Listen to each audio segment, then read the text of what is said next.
اور اگر پیسے لینے ہوں گے تو وقت کے اوپر آ کے صحیح محنت سے کام کریں گے. یہ بہت مسائل ہیں. تو بہرحال اصول شرع یہی ہے کہ جیسے ہی کوئی اپنا کام کمپلیٹ کرتا ہے آپ فوراً اس کو دیں.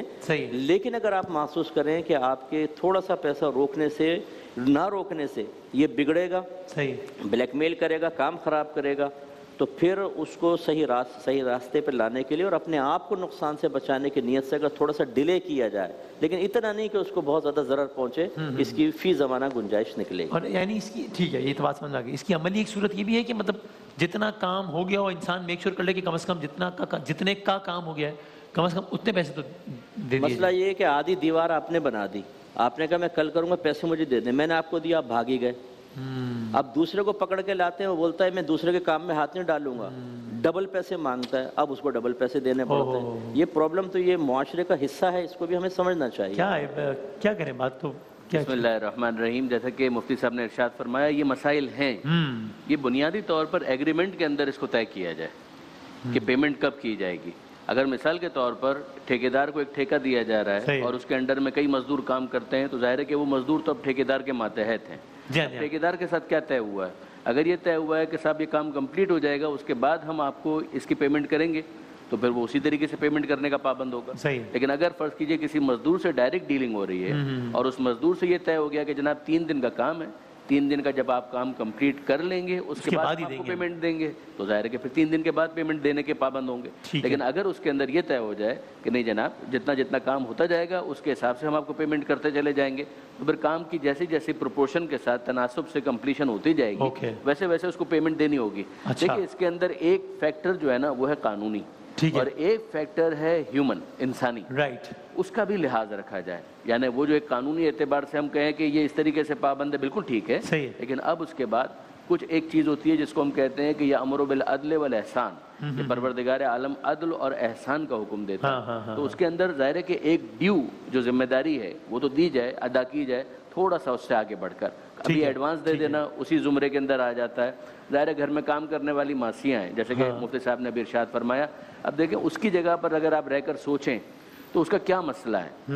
اس کے بنیادی مسائل وہی چھوٹے مسائل ہیں کہ بچے بھوکے ہیں, بجلی کا بل دینا ہے, کرایہ ادا کرنے کے لیے پیسے نہیں ہیں. یہ بالکل بنیادی نیسیسٹیز ہیں, ضروریات ہیں. اگر ان کو ایڈریس نہیں کریں گے, یہ نہیں کریں گے, تو آپ مجھے بتائیے کہ وہ کہاں پر جائے. ٹھیک ہے, یعنی وہ اگر جس جگہ پر کام کرتی ہے یا کام کرتا ہے, ڈرائیور ہے, مالی ہے, چوکیدار ہے, اگر یہ اپنے اس مالک سے نہیں کہے گا تو کس سے کہے گا؟ اس کے پاس اور کون سا دوسرا ایونیو بچا ہے؟ جیسا کہ مفتی صاحب نے فرمایا حکومت کے معاملات جو ہیں وہ آپ جانتے ہیں کیا ہیں. تو ظاہر ہے کہ اس موقع پر جتنے بھی اونرز ہیں, فیکٹری چلانے والے, کارخانے چلانے والے, وہ اس درد کو محسوس کریں. انسان کی کوالٹی یہی ہے کہ وہ اپنے دیگر احباب, ماتحت, مزدور, ان کا درد کتنا محسوس کرتا ہے. پھر اس کے بعد وہ بونس والا کانسیپٹ اور یہ ساری چیزیں بھی آ جاتی ہیں. رائٹ, ٹھیک ہے. اچھا, ایک تو یہ صورت ہو گئی. دوسرا اس سے تھوڑا سا ہٹ کے سوال یہ کہ یہ ایک ہمیں چاہیے کہ جس طرح وہ جو مزدور ہے اس کو تو چاہیے کہ وہ جتنا جینون فیس بنتی ہے اتنی ہی چارج کرے, اس سے زیادہ چارج نہ کرے اور سارا وہ.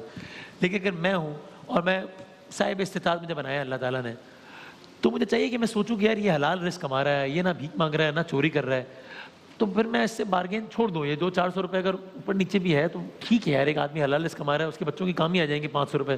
ٹھیک ہے, تو یعنی یہ اپروچ ہونی چاہیے کہ ٹھیک ہے. جی ہاں, بالکل ہونی چاہیے, اور یہ ایک احسان کی صورت ہے. بلکہ جب آپ یہ دیکھیں کہ کوئی بہت دیانتداری سے کام جی تو میں کہتا ہوں اس کو دینا چاہیے, تاکہ وہ مزید اس کے اندر دیانتداری کا جذبہ بڑھے گا. نہ یہ کو کہے کہ یار کتنی بھی ایمانداری کر لو, سامنے سے یہ حال ہوا ہے تو ایمانداری کا کوئی فائدہ نہیں.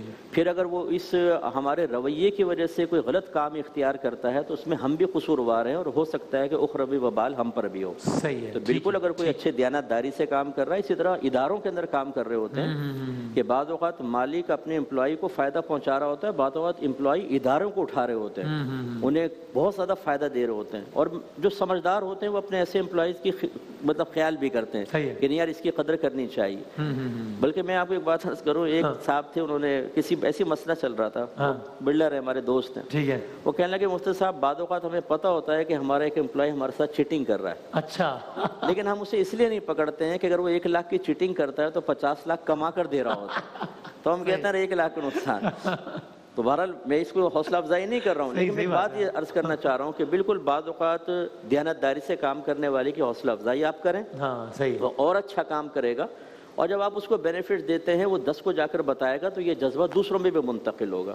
لیکن ہم نے دیکھا جو دیانتداری سے کام کرے اس کے 500 اور کاٹ لو، اور جو چیٹنگ کر کے جھوٹ بول کے ہم سے نکلوا لے نا، اس کو 5000 بھی زیادہ دے دو۔ یہ بھی ایک رویہ ہمارے معاشرے میں، اور ایسا نہیں ہونا چاہیے۔ صحیح۔ اب مطلب یہی مثال کا اطلاق ہوگا، روزمرہ سبزیاں خریدنے، فروٹ خریدنے، ظاہر ہے ایک تو وہ بندہ ہے کہ جس کے بیچارے کے اپنے جیب میں 400 روپے ہیں تو وہ تو بارگین کرے گا، وہ تو ٹھیک ہے، لیکن ہم یہ بھی دیکھتے ہیں کہ ایسے افراد جو کہ افورڈ کر سکتے ہیں، جو کہ 40 60 70 100 روپے زیادہ بھی دے دیں گے تو ان کو کوئی پرابلم نہیں ہوگی۔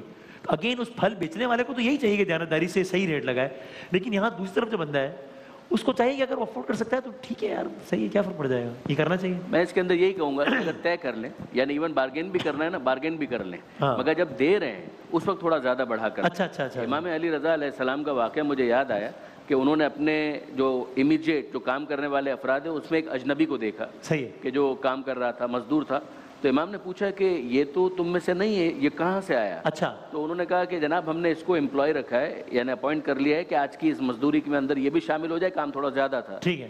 تو امام نے ارشاد فرمایا کیا طے کیا، کتنی اجرت طے کی؟